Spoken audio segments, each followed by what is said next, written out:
Have a seat. I come bearing drinks. Booze free, of course. You're welcome. Ah, well, that's what being home is all about, right? Letting go, feeling at ease. Figure we both deserve that after all this time.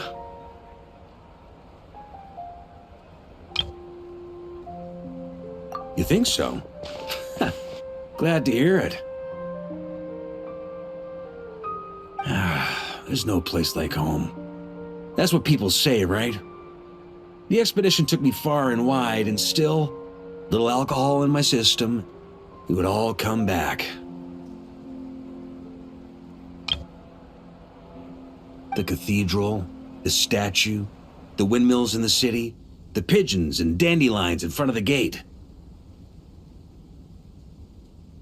The further away you get, the more you miss it. I might be biased, but it means a lot that you care about this place.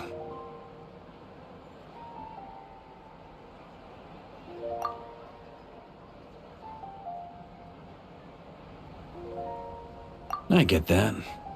The people are what make Mondstadt what it is, too. All the carefree kids running around, livening up the place. Which reminds me, I never thanked you for helping Mondstadt out back then. It takes a special person to do what you did. Most people are helpless in the face of abyssal corruption. Considering their target was Dvalin, things could have been bad.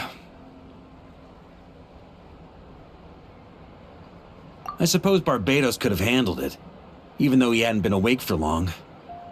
But still, I doubt the ending would have turned out quite so perfect. Dvalin is family to him, you know? Having to choose between the dragon's life and Mondstadt's safety, that would have been cruel. Not to mention, the Wild Hunt would have reached our borders sooner or later. We'd have been stretched thin without your help. Maybe you've never put two and two together, but what you did in that land also helped reduce the threat of the Wild Hunt. If Natlan's crisis hadn't been resolved, the two abyssal powers might have joined forces at some point, making our situation even more dire. Ha! Look at us, taking down the Abyss in two separate nations. Doing the Knights of Favonius proud, aren't we?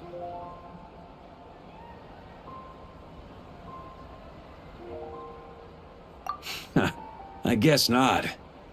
In any case, for a knight, honor is something you get to define for yourself, no matter what the outside world thinks. And that's the question, isn't it? Why do we do what we do?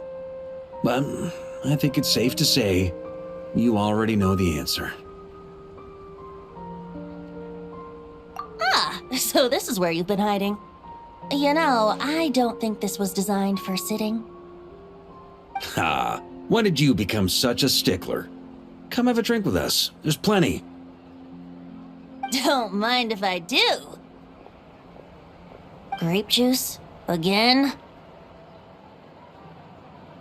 You know, Charles would never let me hear the end of it if I started drinking without him. Disappointing, but understandable. Oh, I almost forgot. Since this banquet is also for the actors, I invited Dvalin. All right. Might hike up the bill a bit, but who cares? Haven't seen him in too long. Yeah, well, he turned me down. He never did like being the center of attention. The city is a little too small for him to spread his wings.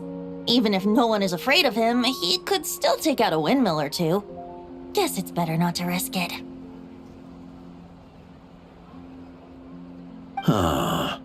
Maybe it's time to draft a proposal to build him a landing pad. The Traveler's right. If this is what makes him comfortable, might as well let him be. In the meantime, I propose a toast to our honorary knight. To our honorary knight.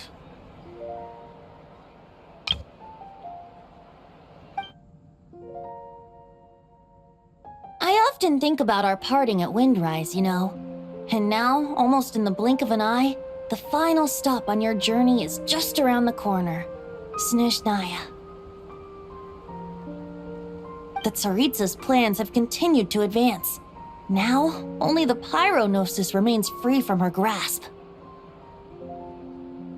But if even the captain couldn't take Malwika's Gnosis by force, I guess we don't need to be concerned about its safety for now. So that's good news, at least. You wouldn't be taking a dig at someone else's ability to hold on to their Gnosis, now would you, Grandmaster?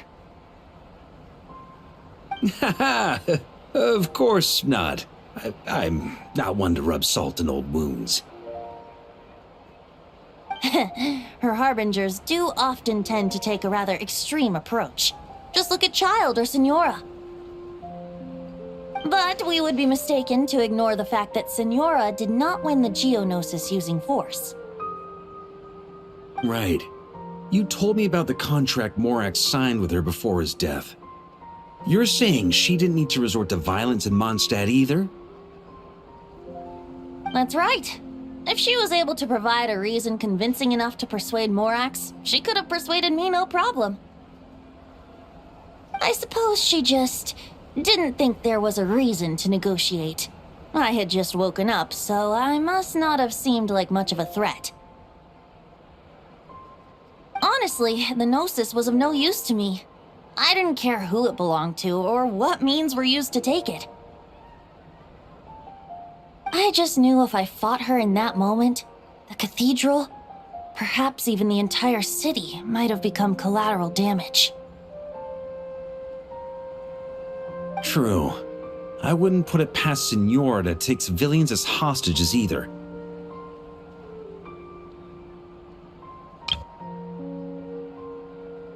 In the end, though, it was those same methods that led to her end.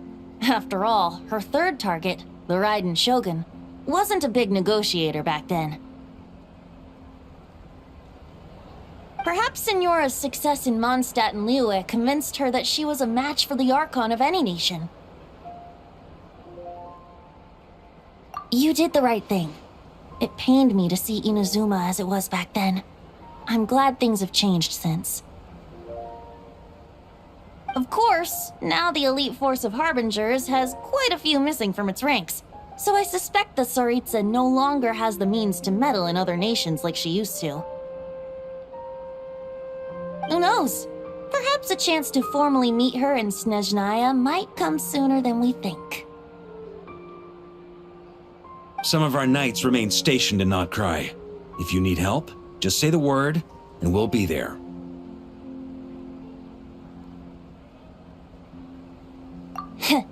The look in your eyes. It's changed a lot since you first set off from Mondstadt. But my advice remains unchanged. Never forget that the journey itself has meaning, traveler.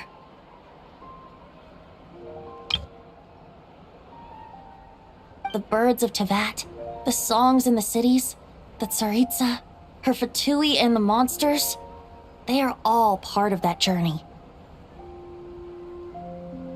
Perhaps earth-shaking truths and indescribable trials await you at the end. Just remember, there is more to life than that. Alright, that's more than enough acting like a real Archon for one night. And still, not a sip of drink for dear old Venti at a time like this? You're no fun, Varka.